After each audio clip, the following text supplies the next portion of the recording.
આજે બગીચા જોડે આ શાના બેનરો લઈને ઊભા છો?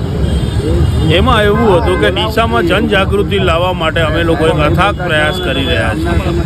જે નગરપાલિકાના ભ્રષ્ટ અધિકારીઓ દ્વારા જે ચોરીઓની માજા મૂકી છે એને અટકાવવા માટે કરીને અમે એક જનજાગૃતિ આવે એક આંદોલન છેડ્યું છે કે જેના અંદર 4-5 એવા મુદ્દાઓનો સમાવેશ કરવામાં આવ્યો છે.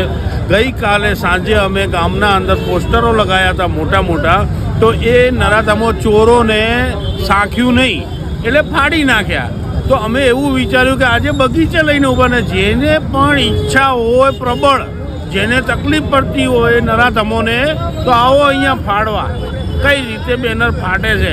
રાતના અંધારામાં ચોરો બેનર ફાડી ગયા, તમને શરમ પણ નહીં? હવે પબ્લિક જાગૃત થાઓ, એનામાં સમજી જાઓ કે જો આ લોકો રાતના 2 વાગે ને 3 વાગે નીકળી રોડ ઉપર અને બેનરો ફાડી ગયા, ઉતારી ગયા, એમના ઘરે ભૂખ આવી હતી શું લઈ ગયા ઘરે? જય હિન્દ, ભારત માતા કી જય.